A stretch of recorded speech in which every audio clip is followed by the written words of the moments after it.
34వ వచనాన్ని ధ్యాన వాక్యముగా మొదటగా చదువుకుందాము. 7:34. ఉల్లాస ధ్వనియు ఆనంద ధ్వనియు పెండ్లి కుమారుని స్వరమును పెండ్లి కుమార్తె స్వరమును యూదా పట్టణములోను యెరూషలేము యూదులలోను చాలండి. చిన్న ప్రార్థన చేసుకుందాం.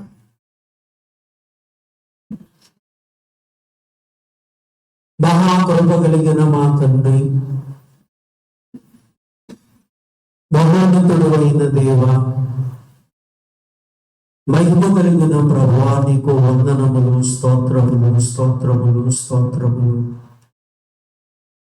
అనాది నీ సంకల్పమును బట్టి క్రీస్తులో మమ్మను ఏర్పరచుకున్నావని పౌలు గారు సంఘాలకు రాసినట్లుగా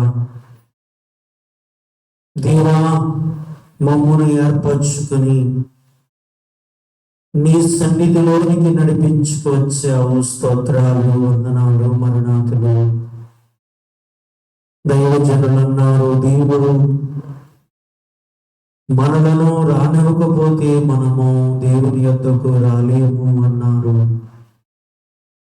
జనమును ఇస్తా జనము వచ్చును, తనకు ఇష్టం కాని జనమును దరికి రానియడు అన్నారు. గొప్ప దేవుడానికి స్తోత్రాలు. నిజమైన ఈ సమయంలో ఇంతవరకు ప్రారంభ ప్రార్థనలో, పాటలలోను, ఉపకార అంశస్థుతిలో, ప్రార్థనలోను, విలువైనటువంటి ఆరాధనలోను, ఆరాధన వాక్యాలలోను తోడై ఉన్న దేవానికి స్తుతులు, స్తోత్రాలు. దైవ గ్రంథములో నుండి కొన్ని సంగతులు, కొన్ని విషయాలు మాతో మీరు మాట్లాడండి. నీకు స్తోత్రాలు తండ్రి. నిలిచిన దాసుని మీ సిలువ పునరుద్ధానం వెలుగులో మీరు మరుగు చేసుకునండి. కొరవచ్చిన నీ బిడ్డలు నీ మాటలు వినాలి, గ్రహించాలి, అర్థము చేసుకోవాలి. ఆత్మదయ చేయండి. మీకు స్తుతులు, స్తోత్రములు. దేవా, మాతో మాట్లాడు. చదివిన వాక్యములో, సర్వోదయ వాక్యములో ఉన్న అనేక సంగతులు మాకు బయలుపరిచి మాతో మాట్లాడమని మా మంచి బోధకుడైన యేసు నామమున ప్రార్థించుచున్నాను పరమ తండ్రి. ఆమేన్. మన రక్షకుడైన యేసుక్రీస్తు ప్రభువు దీవెనలు వచ్చిన మనందరికీ కలుగును గాక. ఆమేన్. మరణాత. కూర్చుందాం. ప్రియులారా, పోయిన ఆదివారము ఒక వాక్యాన్ని మనము ధ్యానము చేస్తున్నాం. ఎవరికైనా గుర్తుందంటారా? పోయిన వారములో మనం ధ్యానించినటువంటి వాక్యము మీలో ఎవరికైనా వాక్యము గుర్తుందా అమ్మా? దేనికోసము? నాలుక కోసము పోయిన వారములో దేవుని వాక్యాన్ని ధ్యానించుకున్నాం. ఈ వారములో, అంటే ఈ దినము, ఈ సమయములో పిల్లరా, దేని కొరకు అంటే స్వరము కొరకు. దేని కొరకు? స్వరము. పిల్లరా, నాలిక రెండవది స్వరము. ఈ దినము స్వరము కొరకు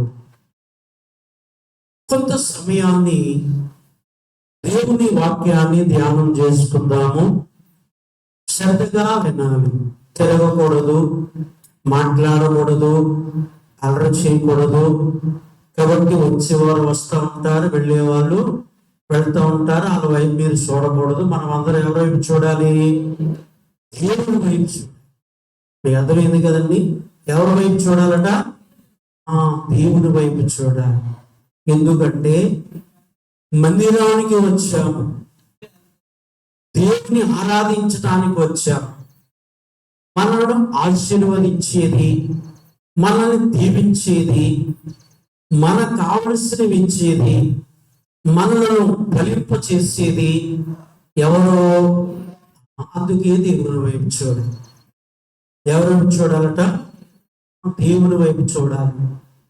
కొందరు ఎవరైనా మెదిలితే వాళ్ళ వైపు చూస్తూ ఉంటారు, ఎవరైనా లేస్తే వాళ్ళ వైపు చూస్తూ ఉంటారు, ఎవరైనా బయటికి వెళ్ళి లోపలికి వస్తుంటే ఇదంతా విడిచి మర్చిపోయి వాళ్ళ వైపు చూస్తారు.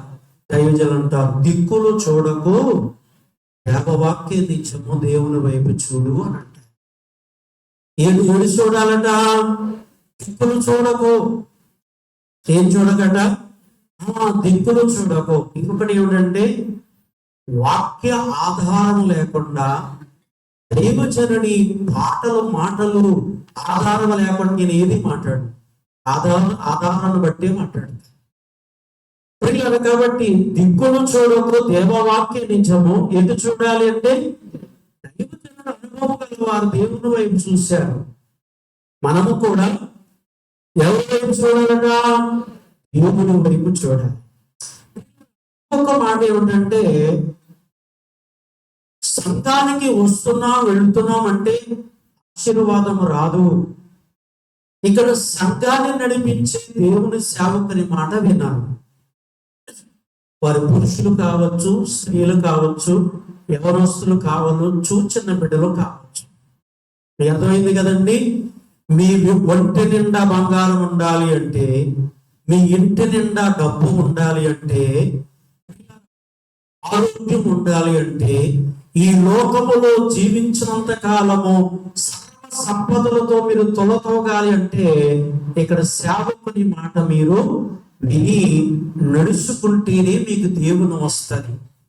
మీకు తోసినట్టుగానో ఇష్టమైనట్లుగానో మీరు అనుకున్నట్లుగానో నడిస్తే మీకు దీవెన ఎప్పటికీ రాదు. ఎప్పటికీ రాదు, నేను గ్యారెంటీ చేస్తాను. అందుకే దైవజనులు దేవుని దగ్గర ఒక మాట అంటారు, నా ఇష్టాన్ని కొట్టి వేసుకున్నాను దేవా, నీ ఇష్టాన్ని నేను చేస్తాను. ఎందుకన్నారు ఆ మాట? ఆలోచించండి. దేవుని దీవెనలు, ఆశీర్వాదాలు, భాగ్యాలు, ఐశ్వర్యాలు, ఆరోగ్యం, ఆయుస్సు అన్ని రావాలి అంటే ఇక్కడ మన ఇష్టమేం పని చేయకూడదు. మన ఇష్టమేమి పని చేయకూడదు. ఎవరి ఇష్టము? దేవుని ఇష్టము. ఎవరిష్టమట? ఎవరైనా సరే గుర్తు పెట్టుకోండి, దేవుని ఇష్టానుసారంగా మీరు నడిస్తే, దేవుని ఇష్టానుసారంగా మీరు జీవిస్తే, ఇక మీరు ఎవరి వైపు చూడవలసిన అవసరత లేదు. ఎవరు ఏదో చెప్పారో అది చేద్దామన్న అవసరత కూడా లేదు. మీ మాటే వాళ్ళు వినవలసి వస్తుంది. అలాంటి దీవెనలో మీరు ఉంటారు, అలాంటి ఆశీర్వాదములో మీరు ఖచ్చితంగా ఉంటారు. అందుచేత సేవకుని మాట, సేవకుడు కూడా సొంత మాటలు చెప్పరు. కొందరు ఉండొచ్చు, కానీ మేము అలా కాదు. దైవజనుడు రాతను చూసి, దైవ గ్రంథాన్ని చూసి దాన్ని అనుసరించే మీకు దేవుని వాక్యము చెప్పిన, నిబంధనలు ఆజ్ఞలు చెప్పిన వాటిని ఆధారం చేసుకుని మీకు చెప్తాము. కానీ మన సొంత విషయాలేమి మీకు చెప్పడం మాత్రం జరగదండి. మన అంశము స్వరము. ఏమిటండి? స్వరము. పిల్లలు, ఈ స్వరమును గురించిన కొద్ది సమయము, కొన్ని మాటలు దేవుని వాక్యంలోంచి మనం విందాం. ఈ ఇర్మియా గ్రంథము 7వ అధ్యాయం 34వ వచనము చదువుకున్నాము. ఇక్కడ ఉల్లాస ధ్వని అంటే, అది కూడా ఒక ధ్వని అంటే స్వరమే, ఒక శబ్దం వినపడేదే కదా. ఒకటి ఉల్లాస ధ్వని, రెండు ఆనంద ధ్వని. అవి కాదు అని అయితే ఉన్న వాక్యంలో ధ్యానమాట. పెండ్లి కుమారుని స్వరము, పెండ్లి కుమార్తె స్వరము. పెండ్లి కుమారుని స్వరము, పెండ్లి కుమార్తె స్వరము. ఇద్దరికి ఏముంది ఇక్కడ అనంటే స్వరం ఉన్నది. కాబట్టి లోకానుసారమైనటువంటి ఆలోచన అయితే, ఈ లోకానుసారమైనటువంటి పెండ్లి కుమారుడు, పెండ్లి కుమార్తె అయితే మనం ధ్యానించేది ఈ లోకానుసారమైనది కాదు, దైవానుసారమైన ధ్యానము. కాబట్టి పెండ్లి కుమారుడు అంటే ఎవరు? అమ్మా, పెళ్లి కుమారుడుగా త్వరగా వస్తున్నటువంటి యేసుక్రీస్తు ప్రభువారు. పెళ్లి కుమారుని యొక్క స్వరం. రెండవది పెళ్లి కుమార్తె స్వరము. పెళ్లి కుమార్తె స్వరం అంటే ఎవరు? వధువు సంగముగా సిద్ధపడిన వారు. ఏ సంగముగానట? వధువు సంగముగా. పెళ్లి కుమారుని స్వరము విని వధువుగా పెళ్లి కుమార్తెగా సిద్ధపడి మధ్యాకాశంలో ప్రభువుని కలుసుకునడానికి సిద్ధపడినటువంటి పెళ్లి కుమార్తె యొక్క స్వరము. దైవజనులైతే పెళ్లి కుమార్తె దేవుడు బయలుపరిచినటువంటి బైబిల్ విషయంలోంచి ఎత్తబడుతుంది అన్నారు. దైవజనుడు దేవునికి ప్రశ్న వేసినప్పుడు దేవుడు చెప్పారట, నా రాకడలో మిషనులు మతములు ఎక్కడికి రావాల్సి ఉంది? బైబిల్ విషయంలోనికి రావాల్సి ఉంది అన్నారు. ఎక్కడికి రావాలి? బైబిల్ మిషన్లోనికి రావాల్సి ఉంది. పెళ్లి కుమార్తె బైబిల్ మిషన్ ద్వారా ఏమవుతుంది అంటే ఎత్తబడుతుంది అన్నారు. ఏర్పాటులో ఉన్నటువంటి మనము పెళ్లి కుమారుని యొక్క స్వరము విని పెళ్లి కుమారుడు కూడా పెళ్లి కుమార్తెగా స్వరము వినవలసి ఉంది. దైవజనుడి యొక్క మాటలు బట్టి దైవజనుడు ఒక శరణాన్ని పాడారు. పాడుకుందాం.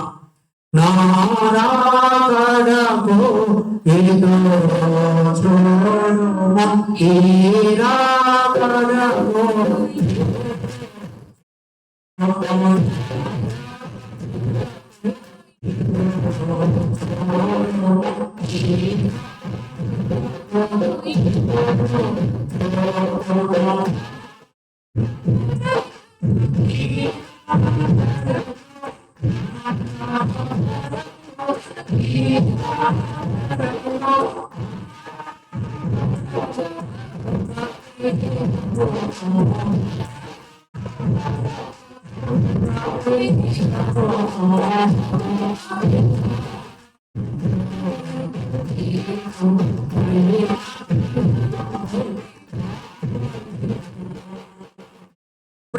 ఇదే వచనము నెరవేర్పు ఆ శరణము. ఎందుకంటే అంటున్నారంట, నా రాకడకు నీవు ఎదురు చూడము, నీ రాకడకు నేను ఎదురు చూస్తాను. అంటే పెళ్లి కుమారుని యొక్క స్వరము, పెళ్లి కుమార్తెని యొక్క స్వరము. పెళ్లి కుమారుడు వస్తున్నాను అంటున్నారు. పెళ్లి కుమార్తె కూడా ఇప్పుడు నేను త్వరగా ఏమయ్యాను? సిద్ధపడ్డాను అని చెప్పగలను. అదే మరణాత. మనం మరణాత అనేటువంటి సలాము వాడుతాం. ఈ మరణాత సలాము ఏమిటి అంటే ఇక్కడ ఉన్న మాట పెళ్లి కుమార్తె స్వరము. ఎవరి స్వరం అంట? పెళ్లి కుమార్తె స్వరం ఏమిటి అంటే మరణాత. పిల్లల కాబట్టి పెళ్లి కుమారుడు యొక్క స్వరము అంటే నేను త్వరగా వస్తున్నాను అనే దేవుని మాట మనం వినాలి. అది పెళ్లి కుమారుని యొక్క మాట. పెళ్లి కుమార్తె మాట ఏమిటి అంటే మరణాత.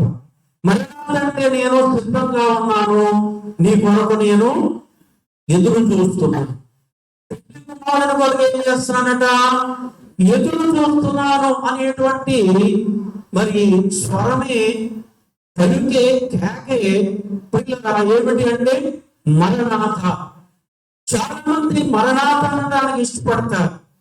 చాలా మంది మరణాత అనడానికి ఏం చేయాలంటే ఇష్టపడరు. బహుశా పెళ్లి కుమార్తెలు కాని వారు ఈ మరణాత అనడానికి ఏం చేయలేమో, ఇష్టపడరేమో. కొంతవరకు వచ్చినటువంటి బైబిల్ ఈ లోకంలో ఎత్తి చూపించడానికి ఒక స్వరం ఏమిటి అంటే మరణాత స్వరము.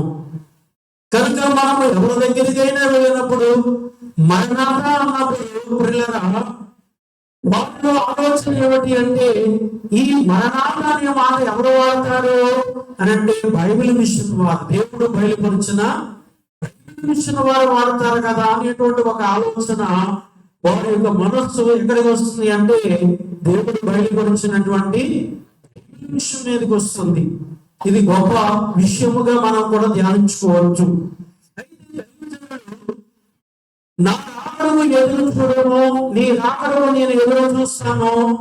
నా రాకడా నీ రాకడా అంటే ప్రభు రాకడా మన రాకడా, ప్రభు రాకడా మన పోకడ. అంటే ప్రభు వస్తున్నారు, ప్రభు దగ్గరికి మనం వెళ్తున్నాం కాబట్టి ఈ రాకడ ఏమవుతుంది? ఒకటి అవుతుంది కదండి. ఏమవుతుందట? ఒకటి అవుతుంది. ఎప్పుడు అవుతుంది ఒకటి? అమ్మా ఒకటి ఎప్పుడు అవుతుంది? దైవజనులు అక్కడ ఏం రాశారు?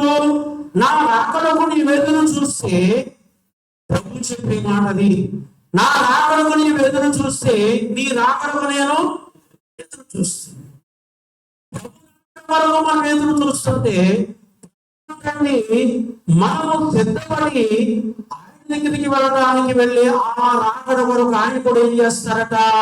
ఎదురు చూస్తారు. మీకు అర్థమైంది కదండి. అప్పుడు ఆయన రాకడ మన రాకడ ఏమవుతుంది?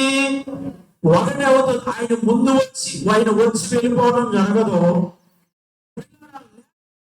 వచ్చి వెళ్ళిపోయిన తర్వాత మనం వెళితే ఇంకేమైనా ఉందా? నాటట్లేదు ఎవరు. అమ్మా మత్తయి సువార్తలో ఉన్నారు. ఏ సువార్తలో ఉన్నారు? మత్తయి సువార్తలో ఉన్నారు. ఎవరున్నారు? ప్రభు వచ్చేసరికి సిద్ధంగా ఉన్న వాళ్ళు తీసుకుని ఆయన వెళ్ళిపోయారు. వెళ్ళిపోయిన తర్వాత వారు వెళ్ళారు. అర్థమైంది కదండి. సిద్ధపడిన వారిని, పెళ్లి కుమార్తెను తీసుకుని వెళ్ళిపోయిన తర్వాత వారు వెళ్ళారు. వారు వెళ్ళారా? ప్రభు దగ్గరికి వెళ్ళారా? వెళ్ళలేదు, ఆగిపోయారు. ఎందుకు? ప్రభు రాకడా వారి రాకడా ఒకటి కాలేదు. ప్రభు రాకడ వేరైంది, వారి రాకడా వేరైంది. మనం కూడా రాకుంటే చాలా మంది ఆరాధన టైం తెలిసినా సరే ఏంటో నాకు అర్థం కాదు. పలానా టైం ఇది వారం రోజు పెట్టేస్తున్నారు.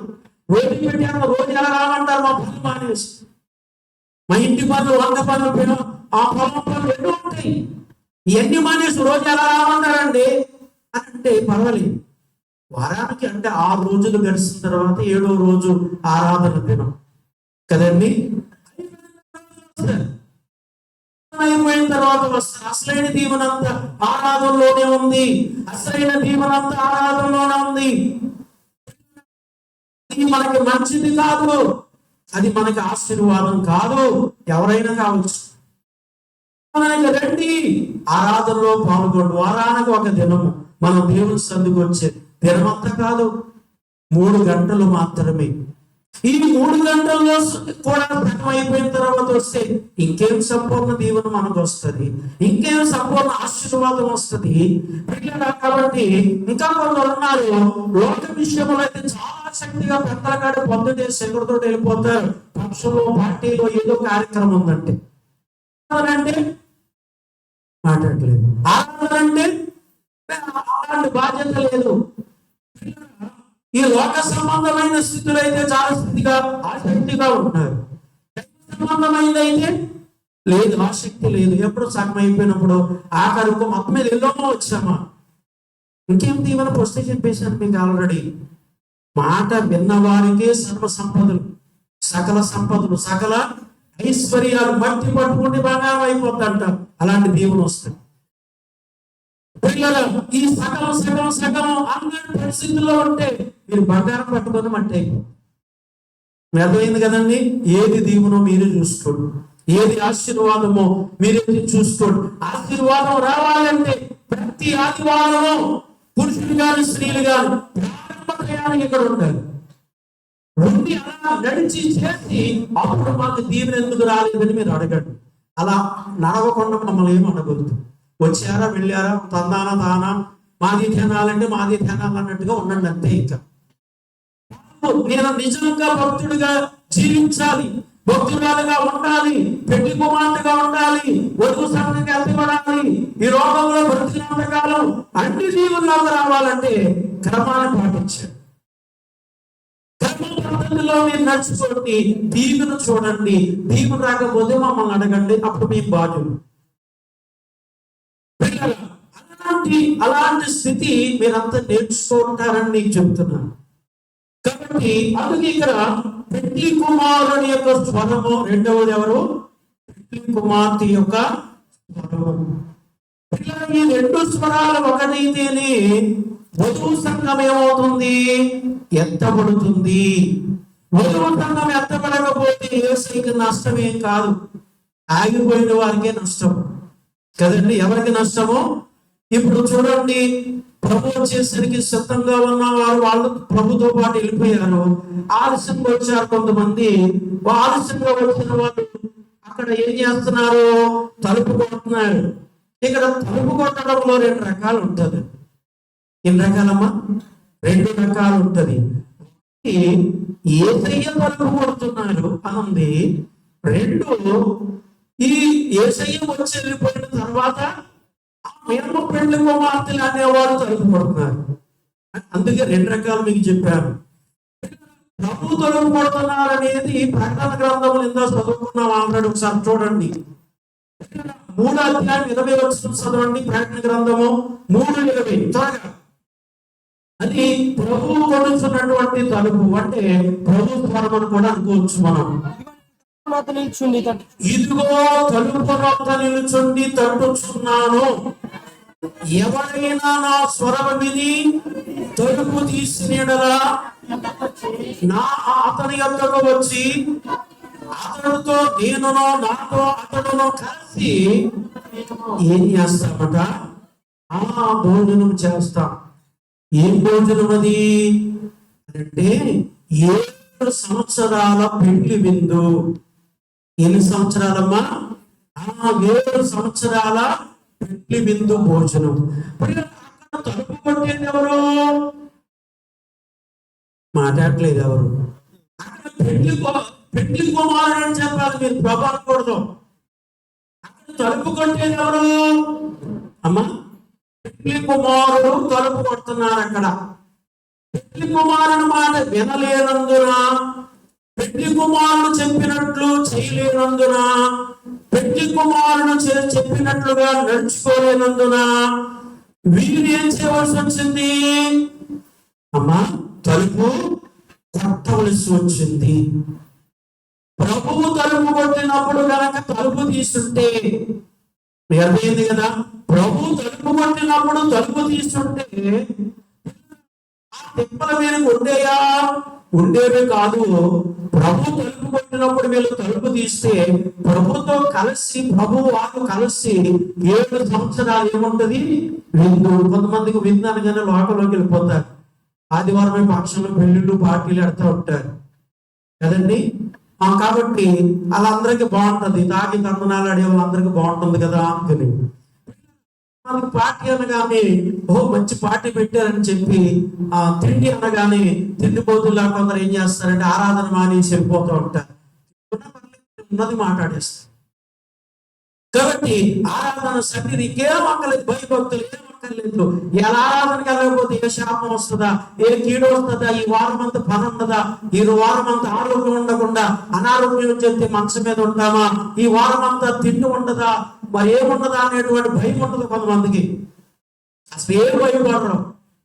అలాంటి 9 పూట పెడుతున్నారు అన్నప్పటికీ పండగ అయిపోయి మందిరాన్ని ఆరాధన లేచి పరిగెత్తిపోతూ ఉంటారు. అది కాదు అసలైన విందు. అసలైనటువంటి విందు అది కాదు. అసలైన విందు ఎవరు ఏర్పాటు చేస్తున్నారు? మనకి దేవుడు ఏర్పాటు చేస్తున్నాడు. ఆ విందు కొరకు మనము కాదు తలుపు కొట్టేది. ముందు ఎవరు తలుపు కొడుతున్నారట? దేవుడు తలుపు కొడుతున్నాడు. ఆ తలుపు ఏమిటి అంటే హృదయం అని తలుపు ప్రభు కొట్టేది. మనము కొట్టే తలుపు ఏమిటంటే పిల్లరా, ఈ గుమ్మాలకి, ఆ ఇళ్ళకి, ఈ మందిరాలకు ఉండేటువంటి గుమ్మాల తలుపులు కొడుతున్నాం. ఈ తలుపు వేరు, ఆ తలుపు వేరు. పిల్లరా, ప్రభు కొట్టేటువంటి తలుపు ఏమిటంటే పిలుస్తున్నాడు. సమస్త జనులారా నా యొద్దకి రండి, ప్రయాసపడుతున్న వాళ్ళారా రండి అని ఇలాగ అందరిలో పిలుస్తున్నాడు. అదే ఆయన కొట్టేటువంటి తలుపు. ఈ పిల్లరా, ప్రభు తలుపు కొట్టాడు. తలుపు కొట్టినప్పుడు తలుపు తీస్తే ప్రభు దగ్గరికి వెళితే స్వరం వింటే ఎవరి స్వరము? పెండ్లి కుమారుడి స్వరం అని వింటే, పెండ్లి కుమారుని స్వరం విని తలుపు తీస్తే ఆయన దగ్గరికి మనం వెళ్తాం. వెంటనే కాదు, అక్కడ ఏమన్నారు, వారు నేను కలిసి భోజనం చేస్తాము. ఏం చేస్తామట? మనము కొట్టే తలుపు ఏమిటి అంటే మత్తయి సువార్త 25వ అధ్యాయం చూడండి త్వరగా 11వ వచనం. అంతటి తలుపు వేయబడును, ఆ తర్వాత తక్కిన కన్యకులు వచ్చి అయ్యా అయ్యా మాకు తలుపు తీయమని అడుగుగా అతడు మిమ్మల్ని ఎరుగను, మీతో నిత్యముగా చెప్పుచున్నాను, ఆ దినమైన గడియను మీకు తెలియదు కనుక మెలకువగా ఉండండి. ఏమన్నారు ఇక్కడ? మెలకువగా ఉండండి. ఆ దినము మీకు తెలియదు, ఆ గడియ మీకు తెలియదు. వచ్చే దినము తెలియదు, వచ్చే గడియ మీకు తెలియదు. కాబట్టి ఎలా ఉండాలి? ఇక్కడ మెలకువగా ఉండాలి. ప్రభు వచ్చారు, పెళ్లి కుమార్తె తీసుకుని వెళ్ళిపోయారు. ఆ తర్వాత వెళ్ళి ఏం చేస్తున్నారట? తలుపు కొడుతున్నారు. ప్రభు తలుపు కొట్టినప్పుడు వారు తలుపు తీయలేదు. ప్రభు వచ్చి వెళ్ళిపోయిన తర్వాత వీరు ఏం చేస్తున్నారు? అక్కడ తలుపు కొడుతున్నారు. తలుపు కొడుతుంటే ప్రభు ఏమన్నారు? ఇక్కడ మీరెవరో నాకు తెలియదు. ఎందుకు తెలియదు అంటే మీరు ప్రభు మాట వినలేదు, ప్రభువుకు లోబడలేదు, ప్రభువుకు విధేయులు కాలేదు. ప్రభు తలుపు కొట్టేటప్పుడు వీళ్ళు ఏ పక్షంలోనూ ఉన్నారు, ఏ పార్టీలోనూ ఉన్నారు. మీరు ప్రభు తలుపు కొట్టేటప్పుడు పనిలోనో పొలంలోనో ఏదో వాక సంబంధమైన గాథలో పడిపోయి ఉన్నారు. వీళ్ళు మీకు అర్థమైంది కదండి? ఈ గాథలో పడిపోవడం వల్ల ప్రభు వచ్చి తలుపు కొట్టేసరికి పిల్లల మీరు వెళ్ళి తలుపు తీయగలిగారా? లేదు. అందుకే అయ్యారు రాకడ ప్రార్థనలో రాస్తూ ప్రభు వచ్చి వెళ్ళిపోతే తల్లిలో కనులని పరిపాలనతో రాకడ మేఘము ఎక్కలేదు అన్నారు. ఏమనేవారట? పనులు చేసుకోవద్దు అని ప్రభు లేదు, పనులు చేయొద్దు అని ప్రభు లేదు. చేయడానికి సమయం ఉంది, ప్రార్థన చేయడానికి లేక దేవుని సన్నిధికి వచ్చి ఆరాధించడానికి కూడా ఏముంది? సమయం ఉంది.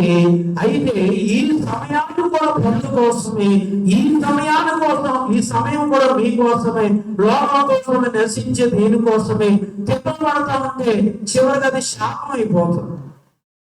ఏమైపోతుంది? శాపం, పాపం శాపం అయిపోతుంది. ఆ శాపం పండింది అంటే ప్రమాదం.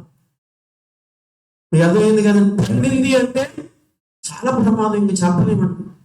అందుకే అది పండకుండానే మనం ఏం చేయాలి? పాపం పండకుండానే మనం జాగ్రత్త. కాబట్టి ఎందుకే ఇక్కడ మరి పెళ్లి కుమారుని యొక్క స్వరము, ఎవరి స్వరము? పెళ్లి కుమారుని యొక్క స్వరము. రెండవది పెళ్లి కుమార్తె యొక్క స్వరము. ప్రభు స్వరము, పెళ్లి కుమార్తె స్వరం అంటే మన స్వరము. ఈ రెండు ప్రాముఖ్యమే. ముందుకు వెళ్దాం. యోహాను సువార్తలో మనం చూస్తే 3వ అధ్యాయము 29వ వచనాన్ని చదువుకుందాం. పెళ్లి కుమార్తె గలవాడు పెళ్లి కుమారుడు అయితే నిలబడి పెళ్లి కుమారుని స్వరం వినడి స్నేహితుడా, ఆ పెళ్లి కుమారుని స్వరము విని మిక్కిలి సంతోషించును. ఈ నా సంతోషము ఏమోనంట? పరిపూర్ణమవుతున్నది. ఆయన ఎంచవలసి ఉన్నది, నేను తగ్గవలసి ఉన్నది. ఏం చేయాలట? ఎంచవలసి ఉన్నది, నేను తగ్గవలసి ఉన్నది. ఈ మాట చాలా అర్థాలతో ఉంది, కానీ ఒక్క మాట చెప్తాను మీకు. ఆయన ఎంచడం అంటే ప్రభు ముందు, ప్రభు కార్యం ముందు, ప్రభు పని ముందు మనం తగ్గవలసి ఉందంటే ఆయన ఆరాధించవలసిన టైంలో మనం పని ముందు పెట్టవలసింది కాదు. మన పని మానేసైనా ఆయన హెచ్చించాలి, మన పనిని ఆపేసైనా ఆయన హెచ్చించాలి. ముందు ఆయన పని చేయాలి. మనం పని చేసినప్పుడు ఆయన హెచ్చించిన వాళ్ళం అవుతాం. ముందే మన పని మనం చేస్తున్నాం అనుకోండి, అప్పుడు ఆయన హెచ్చించిన వాళ్ళం అవుతున్నామా? లేదు. మనం తగ్గవలసిన వారు. ఏం చేయాలి? మనము తగ్గవలసిన వాళ్ళము. పిల్లల సందర్భాల్లో ఏదైనా వస్తువు తీసుకున్నాడనుకో, ఏదోటి అనుకుందాం. లైన్ లో ఉన్నారనుకోండి, ముందున్న ఆయన తీసుకున్నాడు, వెనకాలని తర్వాత తీసుకోవాలి. నేను ముందు తీసేసుకుంటానంటే ఉంది కదా.